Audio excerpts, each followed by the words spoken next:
नमस्कार। Today Bihar news और today Hindustan के डिजिटल प्लेटफॉर्म पर इस वक्त आप मुझे देख रहे हैं। मेरा नाम है प्रकाश सिंह। बिहार इस वक्त विधानसभा चुनाव के दहलीज पर खड़ा है और इस चुनावी साल में आज के वक्त में जिस बात को लेकर सबसे ज्यादा चर्चा है वो चर्चा ये हो रही है कि गठबंधनों के अंदर सीटों का बंटवारा कैसे चल रहा है।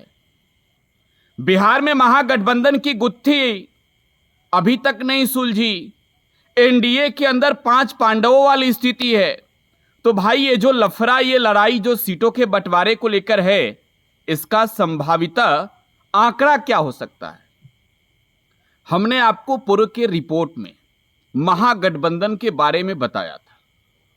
जिस गठबंधन में बिहार में राष्ट्रीय जनता दल है, कांग्रेस है, लेफ्ट है और वीआईपी है। आरजेडी इस बार भी गठबंधन को लीड कर रही है और आपको मालूम है कि तेजस्वी प्रसाद यादव इस गठबंधन के चेहरे हैं, मुख्यमंत्री के दावेदार हैं, चेहरे। खैर, वीआईपी जो है वो इस बार बढ़ गई है, लिहाजा सीटों के बंटवारे पर फिर से सस्पेंस है कि कितनी सीटें मिलेगी। पिछली बार जब सीटों का बंटवारा चल रहा था, मुकेश सहनी प्रेस कॉन्फ्रेंस में उठ जाते हैं और कहते हैं कि हमारे पीठ में खंजर भोंका गया। तो इस बार कितना मिलेगा कि लगे कि भाई खंजर नहीं भोंका गया है। मौजूदा समय में जो महागठबंधन का स्ट्रक्चर है वो आरजेडी के फेवर में है, तो आरजेडी जाहिर सी बात है कि तय करेगी। हम आपको एक बार वो सीटों के बंटवारे का संभावित जो था आपको दिखा भी रहे हैं। ये महागठबंधन के अंदर सीट बंटवारे को लेकर संभावित अनुमान है, जिसमें राष्ट्रीय जनता दल सबसे अधिक सीटों पर चुनाव लड़ेगी। कांग्रेस के खाते में बड़ी कटौती हो रही है। लेकिन अब जो है बिहार में एनडीए के अंदर क्या होगा, तो देखिए एनडीए के अंदर बवाल मचा है इस वक्त। बवाल। चिराग पासवान जो है वो बिहार का चुनाव लड़ने के लिए तैयार हैं। तो आज के वक्त में एनडीए में दल कौन कौन सा, एक बार वो देख लीजिए।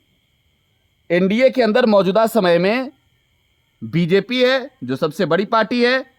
बीजेपी के अलावे जनता दल यूनाइटेड है, एलजेपीआर लोक जनशक्ति पार्टी रामविलास है जिसके नेता चिराग पासवान हैं, हिंदुस्तानी अवाम मोर्चा है जिसके नेता जीतन राम मांझी हैं, और इनके अलावे उपेंद्र कुशवाहा का पार्टी आरएलएम है।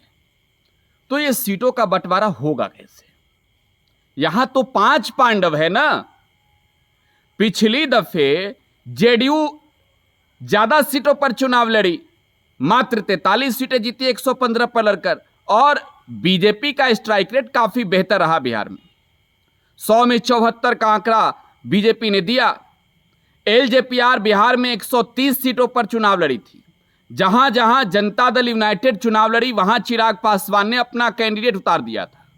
और ये बातें भी सामने आई कि बिहार में चिराग मॉडल का इस्तेमाल किया गया है। चिराग मॉडल की चर्चा हुई। और चिराग मॉडल का मतलब क्या, नीतीश कुमार की पार्टी को खत्म करने की साजिश। 80 से 43 सीटों पर सिमटा दिए गए। तो देखिए अब चुनाव है 2025 का। तो आपने जो दलों का हिसाब देखा, इसमें दिल क्यों नहीं मिल रहा है, यह समझने की जरूरत है। देखिए जिस तरीके से बिहार में राजनीतिक रूप से आप कहें तो हिसाब किताब होता है, इस बार एनडीए के हिसाब किताब में बड़ा अड़ंगा है भाई। एनडीए में बड़ा विवाद नजर आ रहा है। अब जब चिराग कह रहे हैं कि बिहार का चुनाव लड़ेंगे, मतलब यह साफ है कि वो बिहार का मुख्यमंत्री बनना चाहते हैं।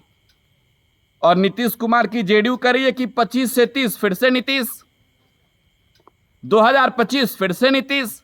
और ऐसे स्लोगन पिछली बार भी आए, तरक्की करता रहे बिहार, फिर एक बार नीतीश कुमार, बिहार में बहार है, नीतीश कुमार है। तो खैर अब आंकड़ों की बात हो रही है, क्योंकि कुल सीट 243 है। 243 में अब बिहार विधानसभा चुनाव 2020 का नतीजा आप देखें तो बीजेपी बड़ा भाई है, जेडीयू छोटा भाई है, लेकिन मुखिया छोटे भाई को ही बनाया गया है, नीतीश कुमार ही हैं। वो कहते हैं ना कि बिहार की राजनीति की कोई ऐसी गली नहीं जहां नीतीश कुमार की चली नहीं, महागठबंधन हो एनडीए हो। तो नीतीश कुमार आज के वक्त में राजनीति की अब कौन सी खिचड़ी को पकते देख रहे हैं, ये आप समझ रहे हैं।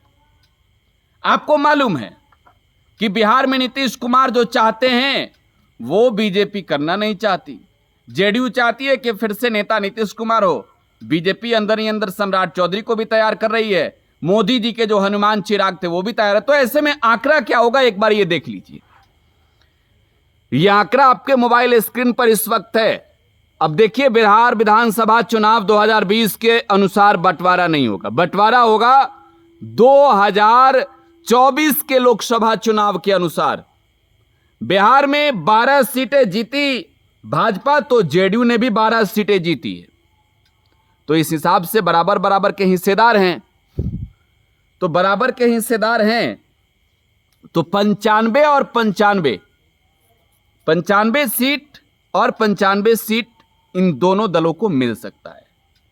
तो देखिए, 95 सीट अगर मिल रहा है, 95 सीट अगर मिल रहा है जेडीयू को, तो 95 बीजेपी को भी।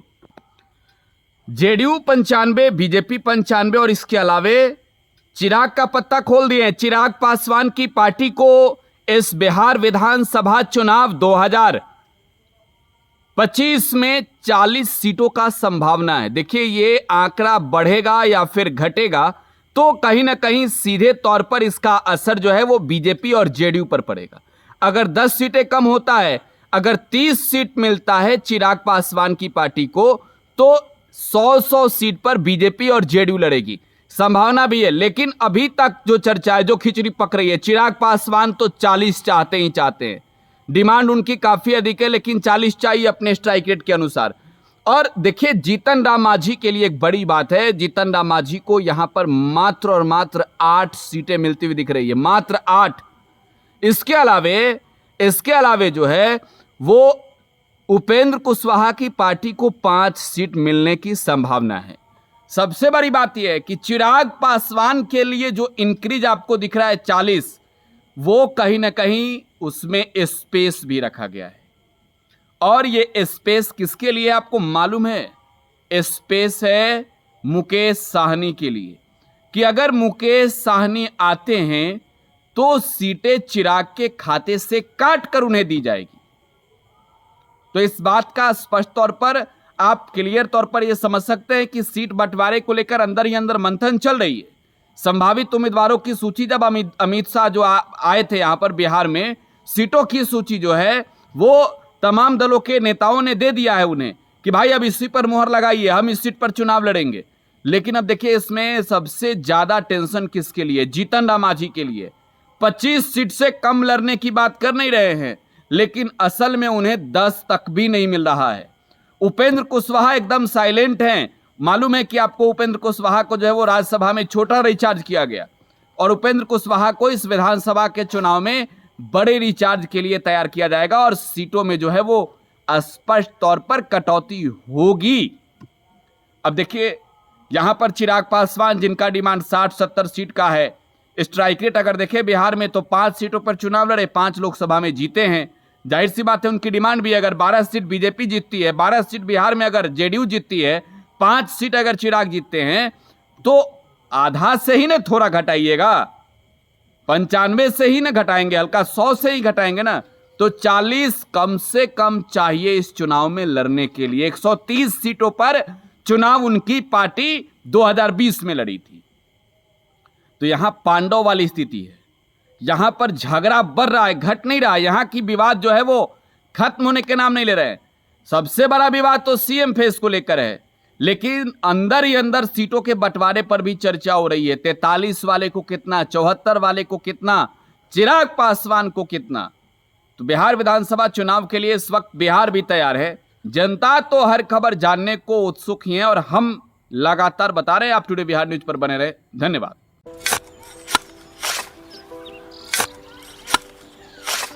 नई का साल मुबारक हो चाचा। हाँ, मुबारक। जब तक इस सरकार बा तब तक नया साल मुबारक। का बात करत बाड़?